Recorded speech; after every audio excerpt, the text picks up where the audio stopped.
Il y a quelques semaines, les ministères de l'Intérieur et de la Justice publiaient une analyse croisée sur les chiffres de la sécurité de presque toute la décennie passée. Le sentiment d'insécurité, globalement, ne se serait pas aggravé, mais la nature des crimes et délits a, elle, beaucoup évolué. Et pour faire le bilan de l'année écoulée sur les chiffres de la délinquance, nous sommes très heureux d'accueillir ce matin Xavier Roffer.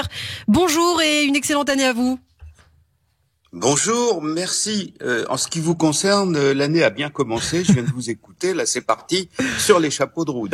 Merci beaucoup, Xavier Roffer. Alors, je le rappelle, vous êtes criminologue français, directeur des études au département de recherche sur les menaces criminelles contemporaines à l'Université Paris 2. Vous êtes également l'auteur de nombreux ouvrages, dont le dernier paru, La criminalité organisée dans le chaos mondial, mafia, triade, cartel, clan. Alors, on en a beaucoup parlé cette année, Xavier. Je voulais commencer par là. La violence à Marseille, des morts par balles qui se sont multipliées, notamment dans des bandes de jeunes, en raison bien sûr du trafic de drogue.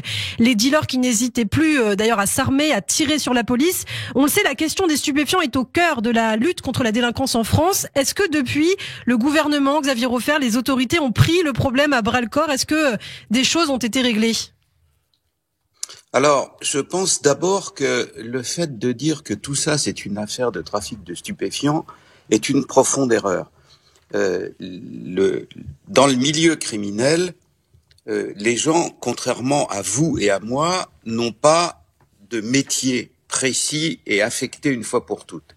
Ce sont des prédateurs violents. Ils sautent sur toutes les proies qui les passent. Et par conséquent, si jamais, naturellement, c'est impossible à ce gouvernement-là, comme à tout autre, mais si jamais le trafic de stupéfiants était réglé de quelque manière que ce soit, la criminalité continuerait à partir d'autres méfaits et d'autres prédations. Donc, c'est bien de lutter contre le trafic de stupéfiants, mais ça n'est pas l'alpha et l'oméga de la lutte contre le crime. Le crime existait, la criminalité organisée existait avant le trafic de stupéfiants et elle existera après. Si on se concentre sur un aspect particulier de la chose, on risque de louper tous les autres. Alors, pourquoi y a-t-il ces tueries à Marseille? Tout malfaiteur, tout bandit, tout délinquant, tout criminel est hors la loi. Il se situe en dehors de la loi.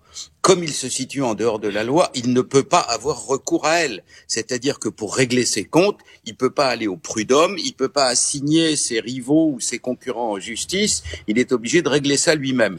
Et l'échelle des peines dans le milieu criminel, elle est infiniment simple. Elle a 2 barreaux. Je te casse la figure la première fois pour t'expliquer qu'il ne faut pas continuer, et la deuxième fois, je te tue. C'est-à-dire que c'est des querelles pour contrôler des points de trafic de drogue ou des points où on met ses prostituées ou des points. Voilà. Oui. C'est ça la situation. Alors maintenant, que nous dit le gouvernement? Il nous dit qu'il agit contre ça.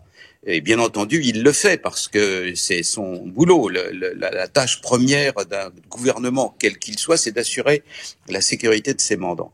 Et il le fait, mais le fait-il efficacement? Là, on peut avoir des doutes. Parce que, s'agissant du trafic de stupéfiants, et c'est très important de comprendre ça, les stupéfiants, même illicites et illégaux, c'est une marchandise. Et une marchandise, quelle qu'elle soit, licite ou pas, elle est soumise à la loi de l'offre et de la demande. Si la lutte contre les stupéfiants et les trafiquants de stupéfiants du gouvernement était aussi efficace qu'il le dit, fatalement, les prix des stupéfiants augmenteraient, et fort, parce qu'il y en aurait moins dans la rue, et il y en aurait plus de saisies. Par exemple, quand il y a eu le Covid, les confinements, le prix des stupéfiants a monté parce qu'il y avait moins de dealers dans les rues. Là, le prix des stupéfiants n'augmente pas du tout. C'est la preuve que le travail certain du gouvernement reste sans doute superficiel. Alors vous avez fait le bilan, Xavier Roffer, ce week-end sur le site atlantico.fr de l'année qui s'achève sur l'insécurité. Vous écrivez « Ce qui me frappe le plus est l'incapacité de tous les gouvernements récents de la Ve République et leurs services à agir en temps utile, de façon informée et efficace. » Justement, quelle est cette autorité peut-être qui manque au gouvernement aujourd'hui? C'est pas une autorité, c'est le fait de n'avoir pas réalisé collectivement. On a un président intelligent, sans doute a-t-il réfléchi à ça et l'a-t-il conçu à titre personnel, mais l'administration de la sécurité de la France, c'est plusieurs centaines de milliers de personnes. Or, depuis l'informatisation de tout ce qui touche à l'information, il y a, comme on dit de manière un peu savante, un paradigme, c'est-à-dire le principe de base, ce qui gouverne tout le reste, qui a changé dans le domaine de l'administration des choses. Avant, quand les choses étaient lentes, ce à quoi il fallait réfléchir en priorité, c'était à l'espace, il fallait contrôler des territoires, et ce qu'il faut contrôler maintenant, c'est le temps, c'est-à-dire faire en sorte que les choses soient exécutées rapidement et tôt. C'est-à-dire que quand vous voyez que le petit a 39 de fièvre, c'est pas la peine d'attendre 6 semaines avant d'aller chez le médecin. Il y a une notion d'anticipation dont vous parlez. Vous préconisez l'utilisation d'un cadre pour penser les menaces émergentes et au-delà. Hein. Et voilà, c'est-à-dire que c'est un cadre de réflexion et de pensée dans lequel on prend en compte collectivement au niveau de l'État entier les premiers symptômes de ce qui va mal. Exemple, les fameux mineurs isolés étrangers ou mineurs non accompagnés qui pourrissent la vie de villes entières et notamment dans le sud de la France. Ils ont commencé à arriver en France en provenance des pays d'Afrique du Nord notamment et d'Afrique subsaharienne à partir de 2015. C'est en 2021 qu'on commence à réfléchir au fait que ça pose un problème criminel grave. Pareil pour toutes les manifestations illicites, pareil pour le terrorisme. Quand les MERA a commencé à agir, hélas, à Toulouse, comme on l'a vu en 2012, il a fallu attendre après ça le carnage du Bataclan et compagnie pour que le gouvernement commence à réfléchir. C'est un problème de rapidité de réaction. On prélève les symptômes et on réagit vite. C'est comme ça qu'il faut faire maintenant. Alors justement, c'est intéressant que vous parliez du terrorisme. Il y a quelques mois, on vous entendait, vous nous disiez que les services de renseignement n'étaient pas en accord les uns avec les autres. Est-ce que depuis, il y a eu du changement? Est-ce que maintenant, la lutte contre le terrorisme se déroule d'une manière peut-être plus coordonnée, plus organisée? Mais c'est normal qu'ils soient pas d'accord entre eux, parce que selon qu'ils sont à l'intérieur, à l'extérieur, qu'ils s'occupent d'affaires civiles ou d'affaires militaires, ils n'observent pas la même chose, donc ils n'ont pas fatalement les mêmes réactions. Ce qui, à mon avis, pêche un peu, c'est la capacité qu'a le gouvernement présent à se servir de cet excellent instrument que sont les services de renseignement français. Ils fonctionnent bien. Sur le terrain, au Moyen-Orient, les gens sont impressionnés par la qualité de ce qu'ils rapportent. Nous avons sur place, on ne peut pas rentrer dans les détails franchement, mais des systèmes d'observation qui nous permettent d'avoir des observations très vite et très pertinentes. On est un peu désolé parfois de voir que ça traîne un peu au sommet pour arriver à exploiter la qualité. Je vais prendre un exemple précis. Cela fait 4 ans ou 5 ans, tout le monde le sait, j'ai même écrit là-dessus 10 fois des choses, que en Afrique, sur le continent africain, des pays nouvellement arrivés en Afrique comme la Turquie ou la Russie sont en train de nous tailler des croupières, c'est-à-dire nous des complicités locales, nous volent des marchés, notamment dans le domaine de la sécurité.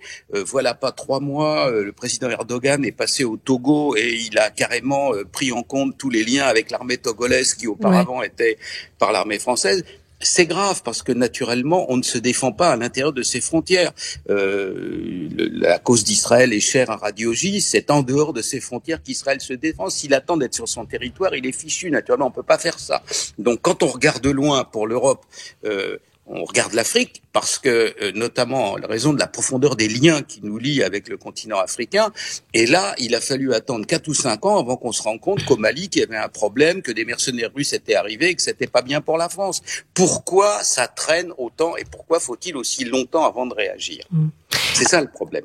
Alors on parlait à l'instant, on revient en France, on parlait de la violence à Marseille. Je voulais aussi évoquer celle qui se déroule à Paris, puisqu'on l'a subie aussi à Paris. Selon le préfet Didier Lallemand, ces 9 derniers mois, les agressions recensées par la police ont augmenté de 6%, des chiffres en hausse, notamment à cause de la crise sanitaire. Et puis, il y a une donnée qui est intéressante, c'est qu'il y a moins de vols, il y a eu moins de vols apparemment ces dernières années, mais beaucoup plus d'escroqueries. Les escroqueries, donc ça a fait un bond de 55%, faisant 367 000 victimes pour la seule année 2019 notamment. Comment vous l'expliquez ? D'une façon extrêmement simple. Une partie toujours plus importante de notre vie se passe dans le monde numérique. Par exemple, on entendait ce matin de bonne heure à la radio dire que l'explosion des trafics de faux passes sanitaires, vous savez que des gens se font faire des faux passes sanitaires pour éviter de se faire vacciner et passer quand même les contrôles. Eh bien, naturellement, avant qu'on invente l'informatique, le trafic de passes sanitaires était difficile, de même que avant que les avions de ligne n'existent, les détournements d'avions étaient compliqués. Donc, toute criminalité progresse en fonction de l'évolution de la société elle-même.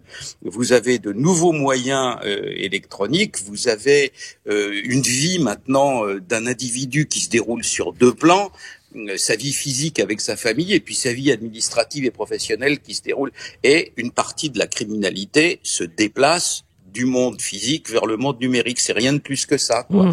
Mais là aussi, peut-être aurait-il fallu prévenir. Et alors c'est pas du tout de la faute des Français, parce que naturellement ces grandes plateformes informatiques, c'est une invention américaine.